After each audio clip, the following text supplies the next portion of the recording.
What do science communication and a traumatic brain injury have in common? Welcome to this month's episode of the Disabled Scientist podcast. I'm your host, Sophie, a disabled researcher, and today I'll be introducing you to Mr. James Piercy, a patient and public involvement and engagement lead at the Health Tech Research Centre in Brain Injury, who himself has experienced a traumatic brain injury. Let's get on with the show. What is a traumatic brain injury? A traumatic brain injury is a physical insult to the brain. So if you get hit on the head or something pierces your skull, or a kind of whiplash injury, the brain is shaking around inside the skull, all of those things are traumatic brain injuries, as opposed to an injury which might be like a stroke, or maybe it's a hypoxic injury, something which stops oxygen getting through to the brain. So physical insults to the brain, traumatic brain injuries, and there are many. Something like every 4 seconds, somebody goes to hospital in the UK with some kind of head injury. Wow. Most of those won't be serious, and they probably won't even need any treatment, but there's huge numbers. Mm-hmm. What does it mean for you? Well, I had mine in a car accident 14 years ago, so it's been quite a while. Mm-hmm. What it means to me is that I've had to change the way that I kind of live and work, I think, and it's taken a bit of learning to get to the stage where I am now. And I think at the moment, fingers crossed, it doesn't affect me very much anymore, but that's mostly because I've learned how to handle it. Could you explain some of the ways that you've learned how to handle it? Yeah, so one of the biggest impacts is fatigue. So everything is much harder work, and that's physically because the brain is creating new neural pathways, and they're slower than the ones you had before the injury. So that means you get really tired, and you're not tired like a physical exercise thing and have a nap and make it better. You're cognitively overloaded and exhausted. So going into busy environments is really difficult in the early days, and I still struggle a bit with that now.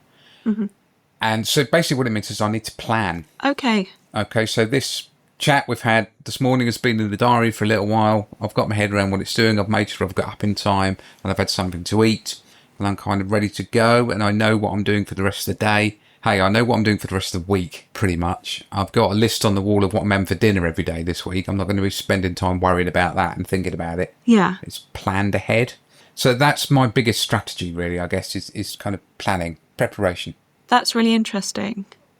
So something I've been thinking about in terms of the traumatic brain injury is that for myself, as far as I'm aware, I've always been autistic, but I developed mental health problems in my teens. And so I have a sense of a before and after developing mental health problems, but it was a very gradual thing. My understanding is that your situation, developing your condition, would have been a very abrupt thing. Did you have any health conditions before your injury? No, I was, 39, a little bit overweight, like most old men, but, kind of active, capable. I've always suffered with headache, but apart from that, I was fine.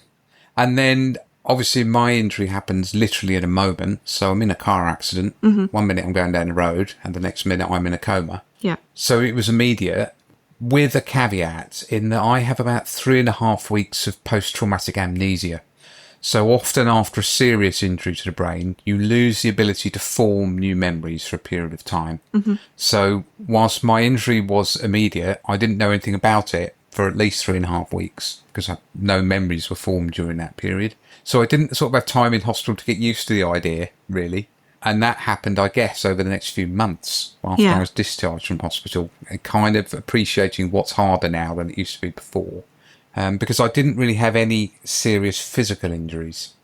If you see me around, you'll notice that I wear an eye patch. And that's because I had some fractures around my eye socket. And one of those led to one of the muscles that moves my right eye being trapped. And that's never properly recovered. So I have double vision, hence the eye patch. But that's the only physical sign, really, that anything changed after the accident. I didn't break any bones or anything. And I was fortunate that my head injury didn't affect any motor functions. So I could walk perfectly normally, and sort of move myself around the place. So it wasn't immediately obvious even to myself what was different. Yeah.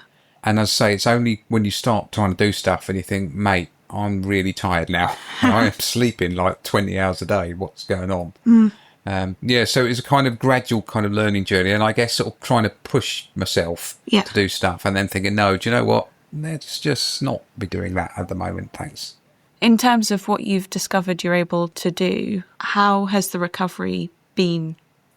I'm much better than I was first of all, and in the first 6 months after the accident, I made enormous recovery. It was almost obvious day to day that I was getting better, and then it slows. And you sometimes will hear people say that you've got about 2 years after a brain injury and that's as good as you're going to get. That's just nonsense. And there's lots of research that says that that's just nonsense. You continue to improve for a lifetime after stroke or traumatic brain injury, but it's much slower. So it's much harder to notice that change and that improvement. But I can look back and see that, in the first couple of months, I wouldn't have been able to do this, for example. And I remember the first time I went to the supermarket, living the dream, did some shopping. It was hard work and I was really tired. And supermarkets are horrible places. I mean, you might find this yourself, right?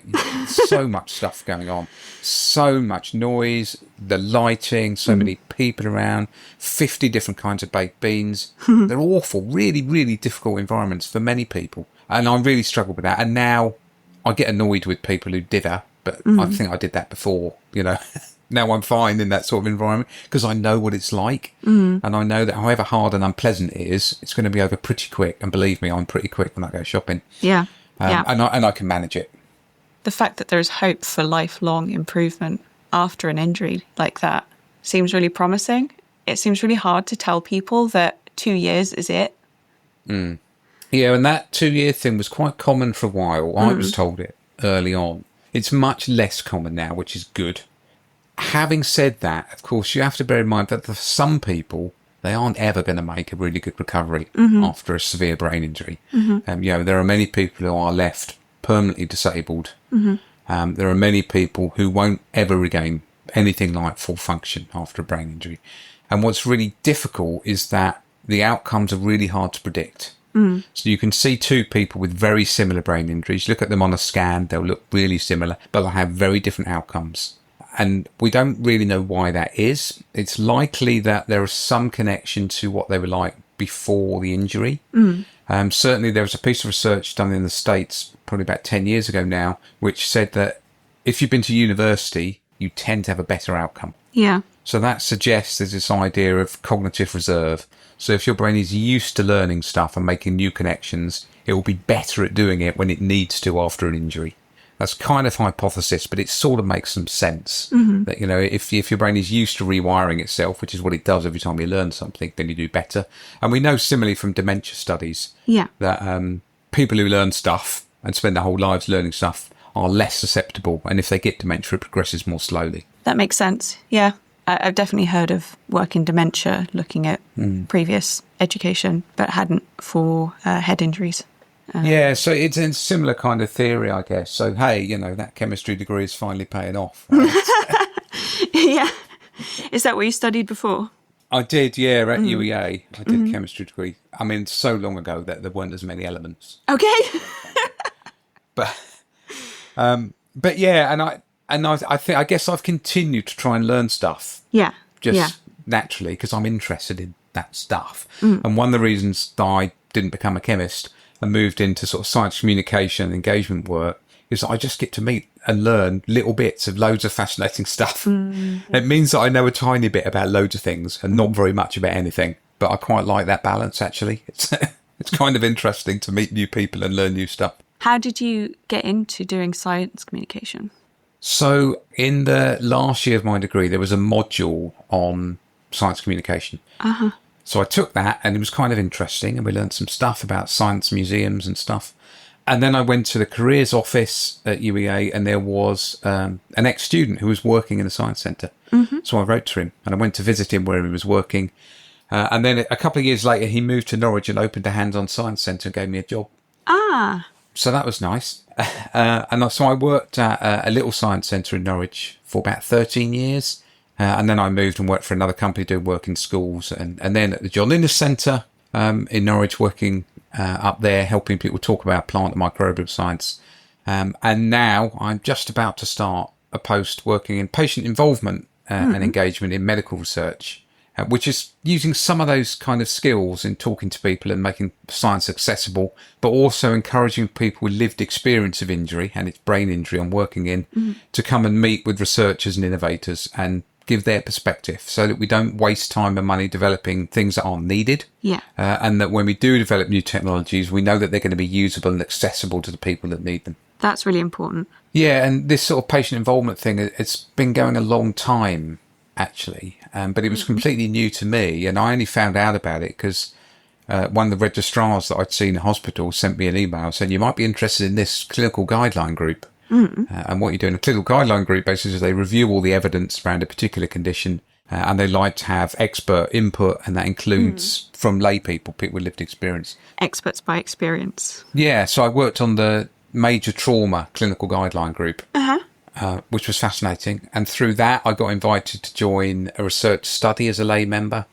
So that was kind of interesting. And I spent nearly 10 years actually being the involved patient and talking about brain injury and sharing my experience in a range of different studies and guidelines, until it got to the point where I thought, you know what, I'm not really a lay person anymore. I'm sort of a semi-professional lay person. Yeah, people invite me to join things and I'm interested and they think James is good. We know him. He'd be cool. But is that really the best way to do it? My injury was a long time ago. Medicine has probably moved on, we hope, in 10 years. So I switched role to helping other people to do it rather than doing it myself. But I think still having that lived experience is valuable. So it makes it easier for me to connect with other patients and carers because we have a kind of shared understanding of the thing. Were there patient involvement professionals involved when you were sharing your experience? That's a good question. I don't know that there were. I don't remember being recruited by somebody with that sort of job title, but I may be wrong. But most of the things I did came directly from the researchers. But that was mostly, I think, because I'd met people. Okay. I've always, sort of throughout my working career, I've said yes to stuff. Yeah. and you meet people. I was thinking a while ago about job interviews. And I've done quite a few different jobs over the years. And I don't think I've only ever had 2 interviews. Wow. No, that's not true. I've had 4 and 2 of the jobs I didn't get. And the others, it's just you meet somebody and they think, we've got this thing coming up. Yeah, you'd be good. Are you interested? And that might be, a day here or a day there, or it might be a sort of longer term post. The danger of that is that you miss out on really cool people who don't say yes to stuff. And so certainly when I'm looking for people and trying to get people to take part in activities or working with people, I really try hard not just to use the people I've met and to kind of reach out. But yeah, as I say, in terms of my own career, if you can call it a career, it's been quite helpful to have met people and said hi. Very much a who you know. Well, you've got a bit of what you know, but who you know is very important.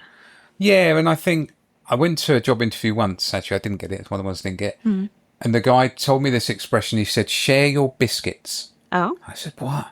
He said, share your biscuits, right? If you've got stuff and you can share ideas and thoughts and help people out, you karma, right? It comes back to you later on in the time. And I thought, yeah, do you know what? I'd shared my biscuits in that interview. And the reason I didn't get the job is I said, you know what? I think you'll just be bored because you're too good for this. You're a bit sort of over-experienced and overqualified. But thanks for sharing your biscuits and giving us some thoughts about what we need in this post.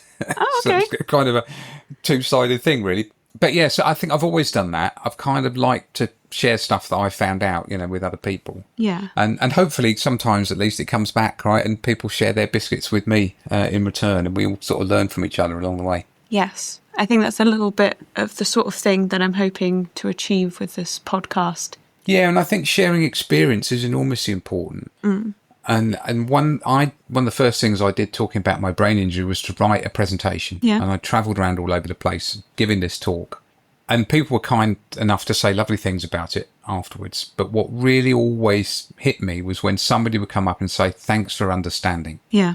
So, there'd be somebody in the audience, maybe they had a relative who had a brain injury or they had a brain injury themselves. And just having that connection, somebody else who understands what you're going through, was really powerful. And it really sort of pushed me to do more in that space. And, it's a lovely polish for your ego when people say thanks and say nice things about you. But to feel like you've actually made a difference is really powerful. So I did that show. I did it all over the place. I even got invited to New Zealand to go and talk about my brain, which was amazing. And then I made a version of it for radio. So I made a piece of Radio 4 in the World Service called My Head. It's on BBC Sounds. Look it up. And Yeah. I spoke to the producer. I said, how many people do you think listen to this program? He said, well, given when it went out, maybe 1 million. Ooh. Whoa.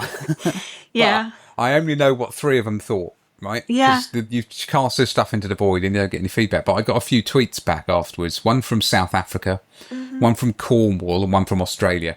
So I had worldwide reach, right? And they were kind enough to say, thanks ever so much for making it. But whilst that was a wonderful experience and you get that big reach, you don't know anything about impact. So actually, you talk to 50 people in a room and 3 of them come up afterwards and say, do you know what? Thanks for getting it. Yeah. Because this is what's happened to me. And they sort of share their story. That's more powerful, I think, than those big numbers. Yeah, that makes sense. One of the things we haven't talked about yet, Sophie, I didn't really want to pull out, is that use of the term disabled. Yes. I identify as disabled. I've identified as disabled since I was 17 and had to apply for a disabled bus pass. But I understand that that's not necessarily a term you use for yourself. Yeah, it's interesting. I've been thinking about prepping for this chat and sort of reflecting back. And I think in those early years, probably was disabled. I did have the bus pass. And clearly I couldn't cope and function in the way that I could before.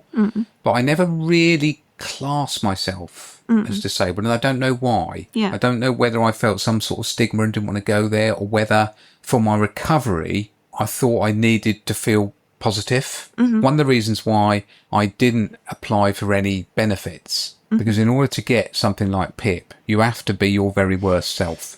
Yeah. And I've just found it really difficult to do that. And maybe it was a mistake. Maybe you need to play the system, right, and do those things, but I didn't. And then I came across, many years later, this idea of the social model of disability. Yeah. And that I am comfortable with. So I have impairments. Still today, I have some impairments, but they don't disable me. It's the environments that I find myself in that disable me. Yeah. And sometimes those environments are things that people can't control, but other times they are, so if I'm invited along to a place and it's just too crazy and too hectic, then I need a quiet space to go. And maybe you have a similar experience yourself. I know it's very common amongst people with neurodiversity, right? You need that space, you need that room, because the cognitive overload is just too much. I remember not very long after my injury, actually. My injury was at the end of January, and in the October of that year, I was asked to go and do a training job in Abu Dhabi. Okay. And the guy phoned me up and said, I'd really, really like you to come and do this job with me, but I know obviously you're not very well. Can you come? I said, I need to think about it. And I phoned him out a couple of days later and I said, okay, I'll come, but I can't work for more than an hour without a break. And everywhere we work, there has to be a quiet space that I can go and have a lie down. Yeah. And he arranged it. And it was just so powerful to be able to do that. It said, we really want you to come and we will make that happen. And I only fell asleep in front of the students I was teaching twice in the week that I was over there. So I was quite proud of that. So there was a case where I would have been disabled by that environment. Yeah. But there was a get out. Yeah. And I could go somewhere else. And still today, I've got a load of conferences coming up and I know that I'll struggle at them because they're really busy environments, and I will need to find myself a little corner to sneak off and get out of that intense space. Yeah. So yes, that social model I think is really interesting. And I think what it means, of course, is that it takes the onus off the individual and onto society. Yeah. And it means that we all have a responsibility to be aware of that stuff. Yes. Yeah. So are we putting people in an environment that will disable them and mean that they can't reach their full potential and they can't deliver the stuff that they're definitely capable of doing? So one of the things that I did at John Innes Centre when I was there was to help set up a group called Accessibility Advocates. Yes. And whilst we didn't really predominantly label that as doing something about social disability, absolutely was that. It was looking at the environment that we're in and getting people to tell us, what are the things that make it difficult for you? Yes. What issues do you have around this place? And that might be physical things about steps and doors. It might be light or sound. It might just be the way that meetings are managed and run.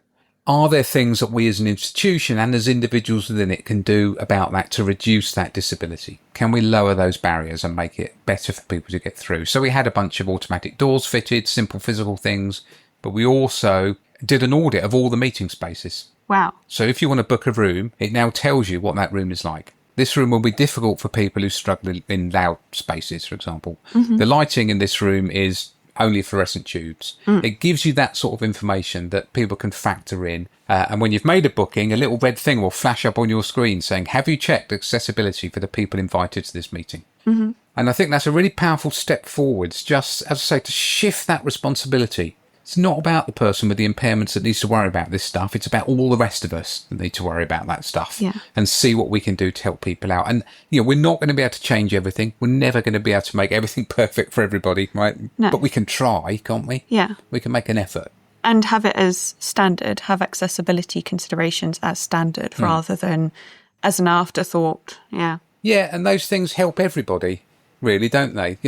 If you've got a space that's really noisy, it's not just difficult for people who struggle with loud noises. It's difficult for everybody who needs to go in that space, right? Yeah. So let's try and change that. Let's try and do something about it. Yes. So one thing my supervisor has been very helpful with is in the lab we have lots of machines that make lots of noises. And I brought this up and he agreed to buy some ear defenders for anyone to use, and he moved some of the machines into a different area. Yeah. It's simple things like that that can make an environment easier for everyone. Yeah, it's not difficult, it's not expensive, and I think often the reason it doesn't just happen is because you don't know what you don't know. And if you don't have that difficulty in a particular environment, if you don't have that impairment, how can you know what a problem it is for other people? It's easy just to assume that everyone's the same as us, isn't it? We all do that all the time. Yeah. And we just have to take that extra step and say, actually, other people perhaps aren't the same as me. Maybe other people will struggle this way. And so you just need to go out and ask them and create a space where people feel safe and comfortable to tell you stuff. And that's not always easy because, people who've got to admit they're struggling in work, that's actually really quite a difficult thing to do, isn't it? You've really got to be comfortable with your line management and with the people that you're working with in order to have those conversations. And creating that space can be challenging, I think. I agree. It can be intimidating to share something that feels potentially that it would make you quite vulnerable. Yeah, definitely. And I guess that's harder for people like yourself than it is for people with a physical injury, right? So you've broken your leg. It's obvious you've broken your leg, and you can tell people, well, I can't sit on that chair anymore. I'm going to need a different kind of stool. Or even in my case, where you can't really obviously physically see something, but I can point at something. I can say I've had a brain injury, and the results of that are X, Y, and Z. And I think that's probably a bit easier to talk about than to say that, you know what, I'm an adult and I've just been diagnosed with autism or some other kind of neurodivergence, and this is what it means. I can imagine that conversation must be a bit harder to have. And there's the additional aspect of masking, camouflaging, so spending a lot of energy pretending you don't have a problem. So the energy spent pretending you can do things the same as everyone else takes away from energy that you can spend on other things. And if you've been performing in front of your manager, for example, your supervisor, and then you say, actually, I find it really hard to do X, Y, and Z, it's no surprise that often the response is one of disbelief. Yeah, you've been doing it. You're fine. And you're like, yeah, but when I get home. Yeah. So, Sophie, do you think I'm interviewing you now. Is it better that we ask the question of people rather than we wait for them to speak? Because there's also an issue there. You don't want people to feel like they're being confronted and kind of interrogated about stuff. But I think if you can go to someone and say, is there anything that you're finding difficult that I can help with? Is that a helpful sort of question to ask people? Is that a way forwards with this thing, or do we just need to wait? From my perspective, the number one most important thing is to create an environment which means people feel welcome to share and know that any sort of disclosure like that would be welcome. So over the years, I've done several different job applications, most of which I haven't declared that I was disabled, some of which I have. I am more likely to disclose if there are indications on the company website or in the emails inviting me to interview that indicate we welcome you disclosing, we welcome, if you need reasonable adjustments, just let us know. Something like that would make me a lot more welcome to disclose. But with my supervisor, it was very much just a case of he was very nice, and when I did things wrong, he wasn't mean about it, basically. So, it's just figuring out who it's okay to disclose to is one of the challenging things. Yeah, and that's really difficult, isn't it, sometimes? And like I say, I agree with you. I think it's better just to kind of create that space. But what it does mean is you need to be mindful about doing that. Yeah. And everybody's really busy. So it's not Yeah. necessarily an easy thing to do, but we should try. No, it is one of those things that different people in different spaces will have to do differently. So something that I would like to institute as a neurodiversity measure at university for supervisors is, as part of the supervisory plan, having a sit-down conversation about different ways of working and different ways of communicating, and it being for everyone, not just those who have been identified as having a neurodevelopmental condition or a mental health problem or anything like that, but as standard for everyone to improve working for everyone and to get the best out of everyone. For example, if you're having meetings and somebody wants to have the paper to read before the meetings, then you will get more out of them in the meetings. You know, stuff like that. Yeah. Yeah, I was on an interview panel recently, and one of the applicants said, I'm neurodivergent. Can I have the questions in advance, please? Because I'll find it really difficult to cope. So obviously, yes, of course you can, and we'll send everybody the questions in advance. And it was so much better. Yeah. Going to do it for everybody now. Yeah. Nobody needs to ask. That's what happens, right? Because actually everybody does better, rather than sitting there wondering what they're going to be asked. If they know in advance, they can think about it and kind of, go through that sort of system. So it takes somebody being brave enough to ask to realise that actually, there's a better way to do this for everybody. Yes. How has it been talking to your colleagues about traumatic brain injury? Okay, actually, when I started my job at the John Lennon Centre, I disclosed it in the interview, and I wasn't asked, and do you need any sort of accommodations or anything like that, disabilities? I just said, you should know. And the reason I said it was that I didn't want to be crap at the job. Yeah. And in order to do my best, I said I am going to have times where I just need space. I'm going to have to stop working, go for a walk. Just, if it gets really busy and hectic environment, then I won't cope. Yeah. So you just need to be aware of that. And they were fine. Thanks for telling us. Bada bing. In the job that I'm doing now, the patient involvement job, I don't need to tell anyone because my boss is the man who drilled a hole in my head. Okay. And the office is next door to the ward I was on in the hospital. Yeah. So they know all about my history, and we've done sort of bits and pieces over the years in between, sort of working together. So they know and they kind of get it. Yeah. And a lot of the people I'm working with have shared experience, and they kind of know it. Yeah. What are the main differences between your previous work in science communication and your current work in patient involvement? There's actually quite a lot of overlap. Yeah. I think when I'm science communication, I'm mostly about dissemination, about talking to people about stuff or demonstrating stuff. So certainly the first chunk of my career was all about that. It was showing kids demonstrations and, electrocuting gherkins and playing with custard and talking about science and having those conversations.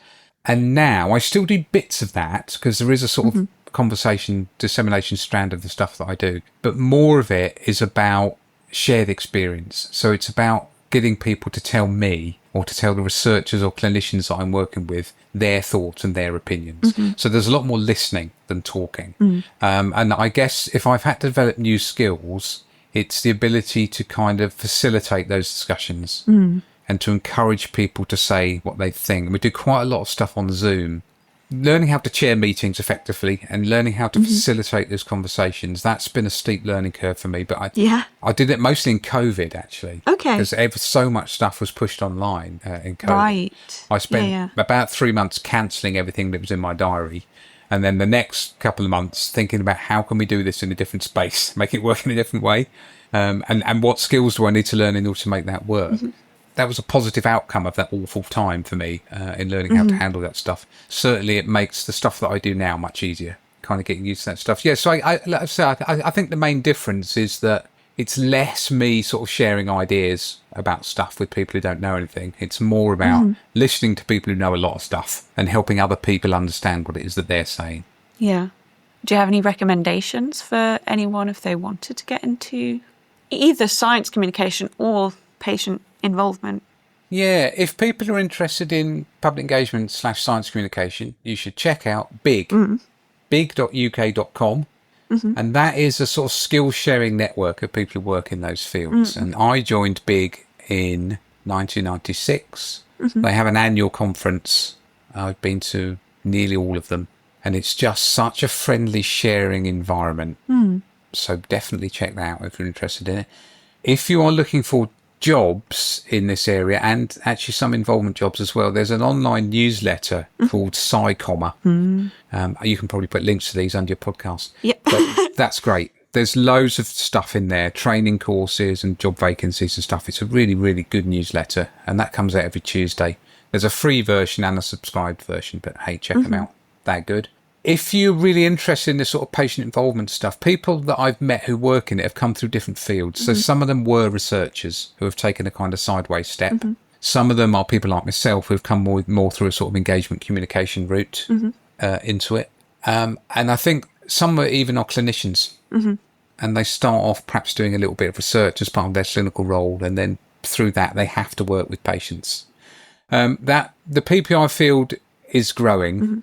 It's quite big. As I said earlier on, that I didn't think I'd met anybody in the early years of doing PPI, but there's a lot of people around now, and there's a couple of sort of networks of those groups that come together periodically to kind of talk about experiences and think about the difficulties in doing stuff. But certainly I find it enormously rewarding. Yeah.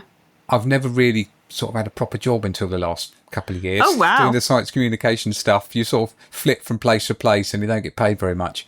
But I've always just found it fascinating. Yeah. And I guess probably since 2017, I suppose I've started to slip more into a conventional, here's an actual job kind of thing. And I'm quite old, so that's probably a good thing. But there are plenty of people out there, there are freelancers and people working in museums and galleries and science centres who are doing this sort of science communication stuff and increasingly working for universities. So in widening participation teams or in outreach teams. There are lots of science communication engagement roles now in those sorts of spaces. What are your hopes for the future? I guess my hopes for the future in terms of career, to carry on doing what I'm just really starting doing because I find it really rewarding. And allied to that, I would like to see improvements for people who have brain injuries. Yeah. Traumatic like mine, but all kinds, through the development of new technologies. So I'm trying to do a piece of work at the moment where we're reaching out to all different stakeholder groups. What are the needs? Where are the gaps in care and treatment and recovery? Everything from prevention of injury to long-term rehabilitation. And if we can identify those gaps, can we find new ways of filling those gaps? Are there new technologies out there that we can do that with? And that would be an amazing outcome, to really improve the pathway. Many people don't get the rehabilitation that they need. Many people don't get the really kind of care and support they need. And that includes the families of people who've had brain injuries as well as those survivors themselves. So it'd be fantastic to see a change in that space. And where can people find you if they want to hear more from you? They can find me on the LinkedIn and the Blue Sky. Look for @the_Piercy. I have an unusual surname, so that's better. Yeah. But also I'm running a podcast series and you can find that on Spotify if you look for Talking Trauma through the Health Tech Research Centre in Brain and Spine Injury. And what sort of things would they hear on that podcast? On there, I'm talking to patients and carers. I'm also talking to researchers and clinicians about the work that the Health Tech Research Centre is doing in developing these new technologies. That's great. Thank you very much. Thanks for speaking with me today. It's been a pleasure, Sophie. Again, I hope you enjoyed that as much as I did. If you're interested in learning more about brain injury and research into new technologies, go and have a listen to Talking Trauma. If you want to find James on social media, you can find him on Blue Sky at thepiercy.bluesky.social or at LinkedIn/thepiercy. Links will be in the description. If you want to follow me on social media, you can find me at disabledscientist.com on Blue Sky. And if you want to get in contact, you can email podcast@disabledscientist.com. Thanks for listening. Bye.